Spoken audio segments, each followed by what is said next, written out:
महर्षि दयानंद सरस्वती विश्वविद्यालय के वनस्पति और खाद्य एवं पोषण विभाग द्वारा आयोजित innovative research on plant based nutraceuticals और थेरेप्यूटिक्स अंतर्राष्ट्रीय संगोष्ठी के समापन में मुख्य अतिथि के रूप में प्रतिभागियों को पुरस्कृत करते हुए जल संसाधन मंत्री सुरेश रावत ने कहा कि हमारी पारंपरिक चिकित्सा पद्धतियों और वैज्ञानिक शोध के बीच एक अद्भुत संवाद का प्रतीक है। रावत ने बाहर से आए प्रतिभागियों को पुष्कर आमंत्रित करते हुए कहा कि पुष्कर केवल ब्रह्मा जी की नगरी नहीं बल्कि ये एक ऐसा अद्भुत संगम स्थल है जहां विविध भौगोलिक परिस्थितियों, संस्कृतियों और ज्ञान का मिलन देखने को मिलता है। ये स्थल न केवल भारत बल्कि पूरे विश्व के लिए एक प्रेरणा का स्रोत है। भारत की प्राचीन चिकित्सा पद्धतियों जैसे आयुर्वेद, प्राकृतिक चिकित्सा और योग ने दुनिया भर में सम्मान प्राप्त किया है। ये हमारी विरासत का हिस्सा है, लेकिन दुर्भाग्यवश हम इन्हें कई बार पिछड़ा हुआ मानने की भूल कर बैठते हैं। हम भूल जाते हैं कि इन पद्धतियों ने न केवल हमारे पूर्वजों को स्वस्थ और दीर्घायु बनाया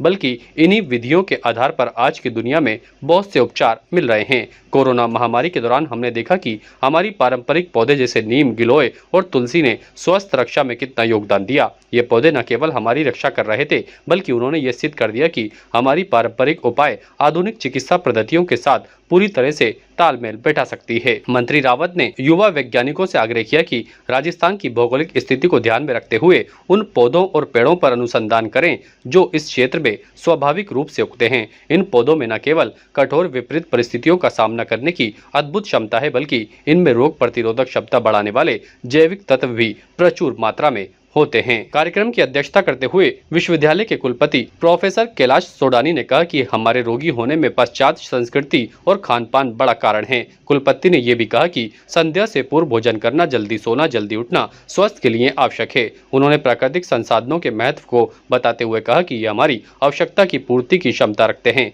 लेकिन लालच की नहीं। प्रकृति के साथ संतुलन बनाए रखने से व्यक्ति के शारीरिक और मानसिक स्वास्थ्य बेहतर रहता है। आज international conference on innovation research on plant based therapeutics and nutraceuticals का दूसरा दिन था।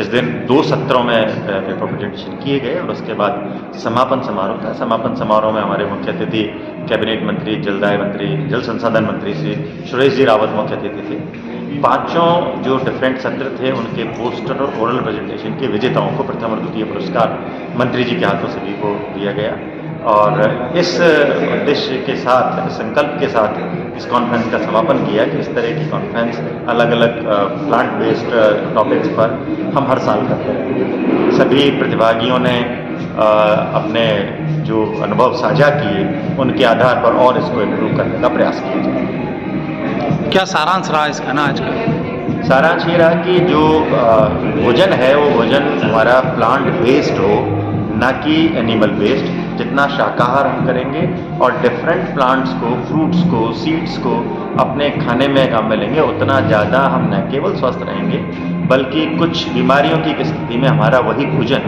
हमारे औषधि का काम करेगा। भारतीय संस्कृति जो थोड़ा गुलामी की वजह से लुप्त हो गई थी, वो पुनर्जीवित करना हम सबको मिलकर के निश्चित रूप से उसमें बहुत ताकत है, बहुत स्ट्रेंथ है और हमारे लिए बहुत उपयोगी। अपने जीवन को बेहतर बना सकते हैं क्योंकि जिस तरह से आज हमारा खान पान का, रहन सहन का तरीका है वो समय के साथ हमें बदलना चाहिए, जिससे कई रोगों से मुक्ति पा सकते हैं और समाज को नई दिशा दे सकते हैं। ताज़ा खबरों के लिए देखते रहें सरेराह न्यूज़। अपना फ़ोन उठाएं और सब्सक्राइब करना ना भूलें।